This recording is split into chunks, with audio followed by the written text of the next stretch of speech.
नमस्कार। आज हम पढ़ेंगे भारतीय संविधान की 8वीं अनुसूची में शामिल भाषाओं के बारे में। आपको पता है हमारे संविधान में 12 अनुसूचियाँ हैं। मुख्य रूप से 8 अनुसूची थी जो मूल संविधान था। वो संविधान जो 26 जनवरी 1950 को हमारे देश में लागू हुआ, उसमें 8 अनुसूचियाँ थी। बाद में 4 अनुसूची को ऐड किया गया, जोड़ा गया। उसके बारे में हम बाद में पढ़ेंगे। आज हम पढ़ेंगे 8वीं अनुसूची में जितनी भी भाषाएं शामिल है भारत के संविधान में, उनके बारे में। वर्तमान में आपको पता है कि हमारे संविधान में कितनी भाषाएं हैं जो 8वीं अनुसूची में हैं। उनकी संख्या है 22। जो मूल संविधान था, जो ओरिजिनल कॉन्स्टिट्यूशन था, उसमें जो भाषाएं शामिल थी वो थी 14।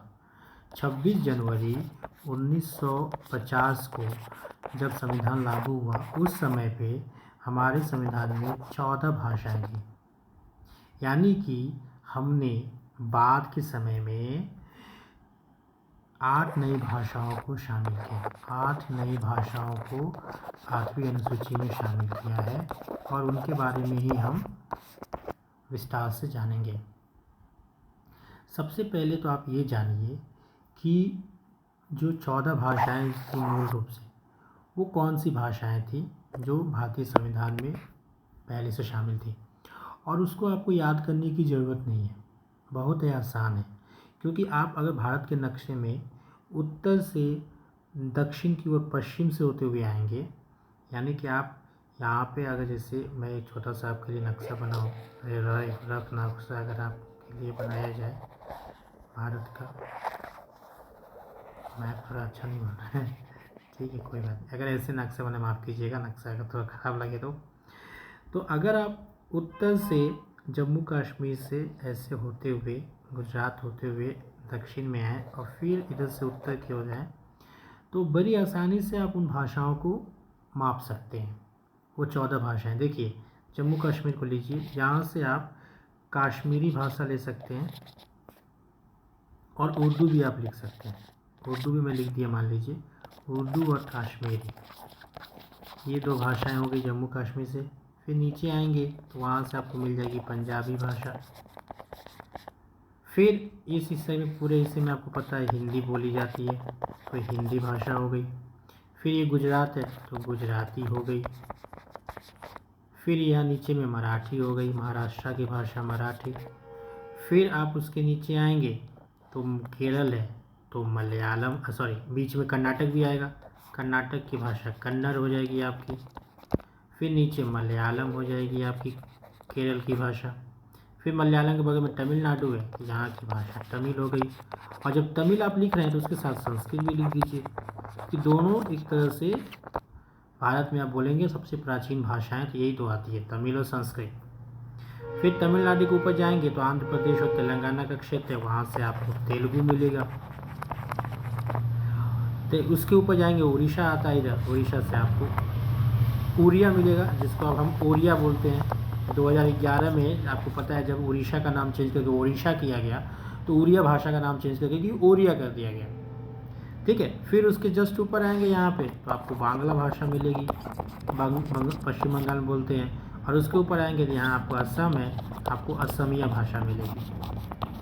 तो ये 4 भाषा थी जो मूल संविधान में, वो संविधान, जब भी हम मूल संविधान की बात करते हैं तो इसका मतलब होता है वो संविधान जो 1950 26 जनवरी को देश में लागू हुआ था। उस मूल संविधान में 14 भाषाएं थी जो 8वीं अनुसूची में शामिल थी, ठीक है। और इसमें आपको कुछ याद करने की जरूरत है, आप ऑटोमेटिकली आप गेस लगा सकते हैं। अगर आप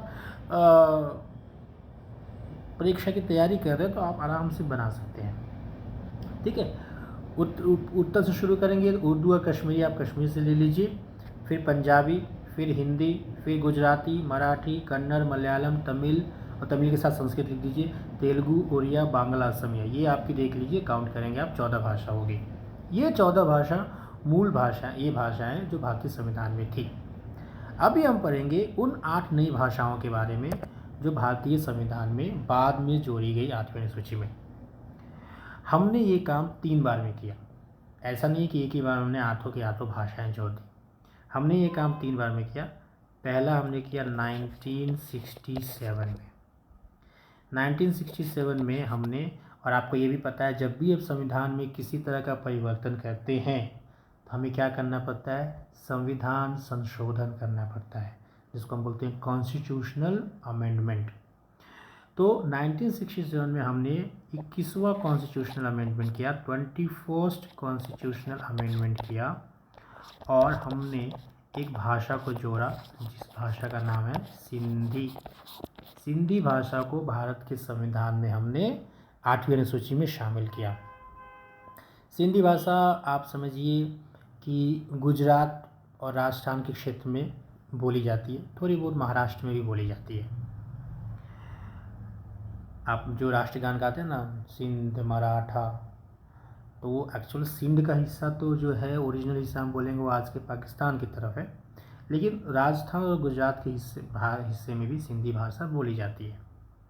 तो ये हमारी क्या हो गई, 15वीं भाषा हो गई। 14 भाषा तो पहले से ही थी, ये हमारी 15वीं भाषा हो गई।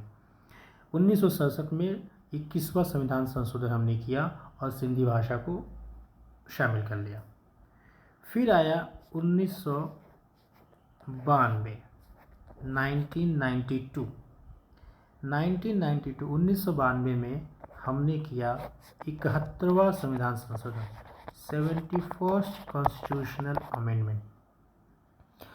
और देखिए 1992 जैसे आता है तो आपके दिमाग में अचानक से 1992 आते ही क्या दिमाग में आता है, आपके दिमाग में आता है 73वां संविधान संशोधन, 73rd कॉन्स्टिट्यूशन अमेंडमेंट। और ये किससे जुड़ा हुआ है, ये मेरे ख्याल से सबको पता होगा, पंचायती राज से। और अगर नहीं पता तो फिर थोड़ी पढ़ाई करने की ज़रूरत है, क्योंकि ये तो पता होना ही चाहिए। अगर आप किसी परीक्षा की तैयारी कर रहे हैं तो ये आपको पता होना ही चाहिए।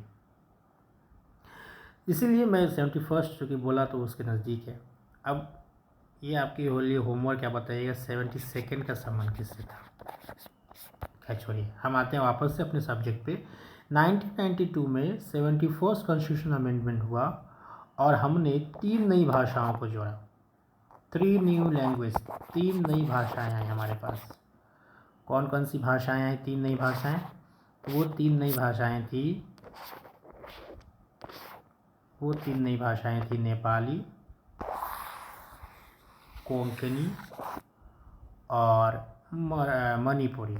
वो 3 नई भाषाएं थी। 3 नई भाषाएं हमने क्या क्या ऐड की, नेपाली तो आपको पता ही है, नेपाल में बोली जाने वाली भाषा है। भारत में बहुत कम ही जगह इसको बोलते हैं। बिहार के जो कुछ हिस्से जो नेपाल से बॉर्डर साझा करते हैं वहीं पे इनको बोलते हैं, अदरवाइज भारत में इतने ज़्यादा इसको नहीं बोलते। नेपाली, उसके बाद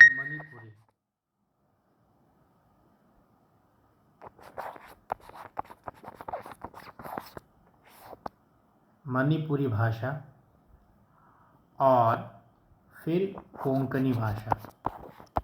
ये 3 भाषाओं को हमने शामिल किया था 1992 के 71st कॉन्स्टिट्यूशनल अमेंडमेंट में। नेपाली, मणिपुरी और कोंकणी, ये 3 भाषाएं शामिल हो गई। मणिपुरी नाम से आपको जाहिर है मणिपुर में बोली जाती है। कोंकणी भाषा कहाँ बोलते हैं, कोंकणी भाषा महाराष्ट्र, कर्नाटक और गोवा की तो ये राजकीय भाषा ही है। कोंकणी आपको पता होगी, ये गोवा की राजकीय भाषा है। जो स्टेट लैंग्वेज होता है ना, कोंकणी गोवा की स्टेट लैंग्वेज है।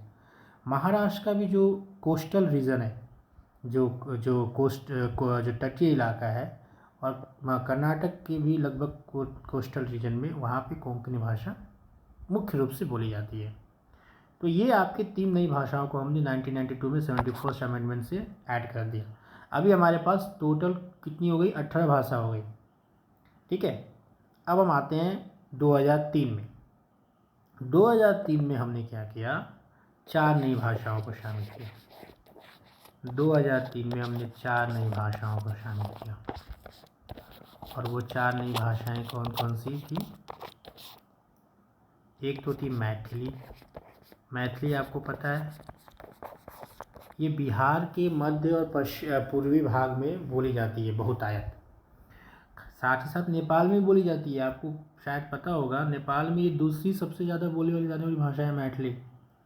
और कुछ हिस्से जो जो झारखंड में का जो पश्चिमी उत्तर पूर्वी हिस्सा है, देवघर साहेबगंज का इलाका, वहाँ भी बोलते हैं।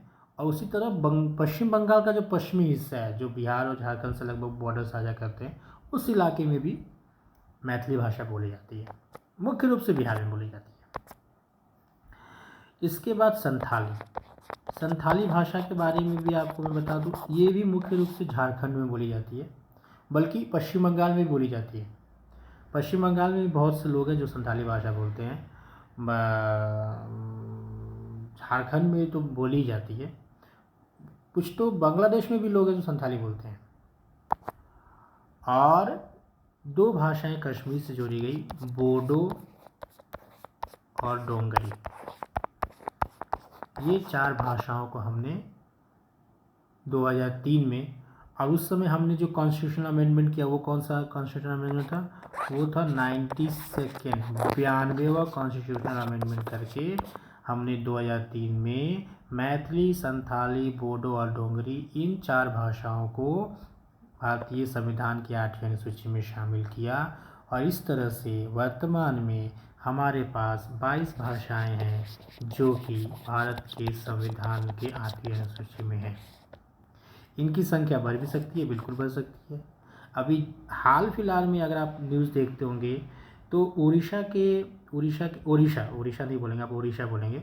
उड़ीसा के मुख्यमंत्री जो नवीन पटनायक हैं, उन्होंने क्या कहा है? उन्होंने मांग की है कि एक नई भाषा है, कुई भाषा, नई भाषा तो नहीं बोलूँगा, मतलब एक भाषा है कुई भाषा, जिसको उड़ीसा में कोंड जनजाति के लोग, एक जनजाति है कोंड जनजाति के लोग बहुत बोलते हैं। उन्होंने मांग की है नवीन पटनायक ने कि इसको आप शामिल कीजिए 8वीं अनुसूची में। उसी तरह 2-3 साल पहले आपने एक भाषा सुनी होगी, टुलू भाषा, टुलू लैंग्वेज। ये ज़्यादातर कर्नाटक और केरला में बोली जाती है। कर्नाटक और केरल में इसके बोलते हैं, और लगभग कहते हैं कि 20 लाख जनसंख्या है ऐसी जो ये भाषा बोलती है, टुलू भाषा। उन्होंने भी मांग की थी कि हमको भी 8वीं अनुसूची में शामिल करें। ऐसे बहुत सारी भाषाओं की मांग है, भोजपुरी की भी मांग है, और भी बहुत सारी भाषाएं, मुझे याद नहीं आ रहा, लेकिन मांग ये चलती रहती है। कम से कम अगर आप पूरा नंबर निकालिए तो अभी 30-35 ऐसी भाषाएं हैं जो ये मांग कर रही है कि हमको 8वीं अनुसूची में डालें। तो ये पूरी संभावना है कि भविष्य में इनकी संख्याएं बढ़ सकती है। और एक और समस्या है कि हमारे संविधान में ऐसा कोई मानदंड नहीं दिया गया है कि इस मानदंड के आधार पर हम किसी भाषा को 8वीं अनुसूची में डालेंगे। अगर वो मानदंड रहता तो उस आधार पर भी कर सकते थे। तो एक फिक्स्ड कुछ रूल नहीं है, लेकिन ये जो संख्या ये भविष्य में बढ़ेगी, ये पूरी संभावना है। तो ये तो थी आपकी 8वीं अनुसूची में शामिल भाषा के बारे। एक छोटा सा मैं और आपको बताना चाहता हूँ। इसके साथ साथ एक और लैंग्वेज की बात करते हैं, इनको बोलते हैं क्लासिकल लैंग्वेजेस।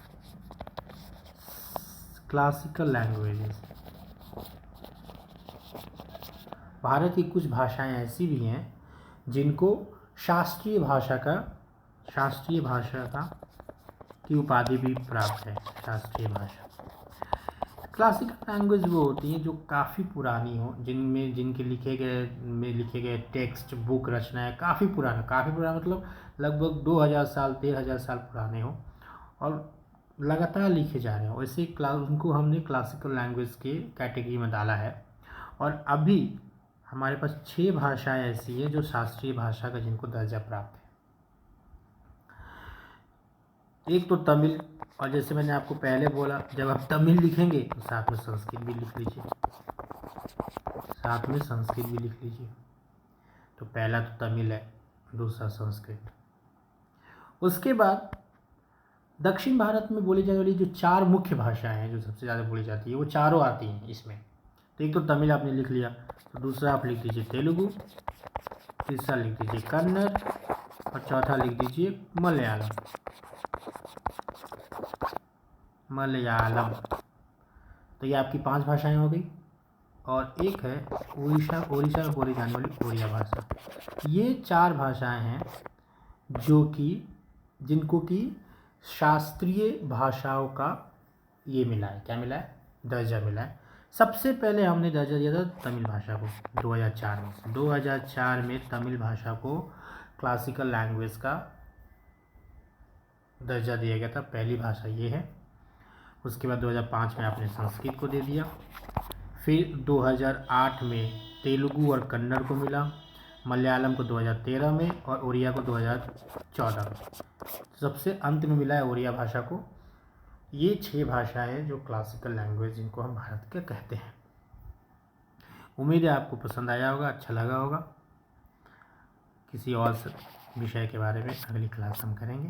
तब तक के लिए नमस्कार।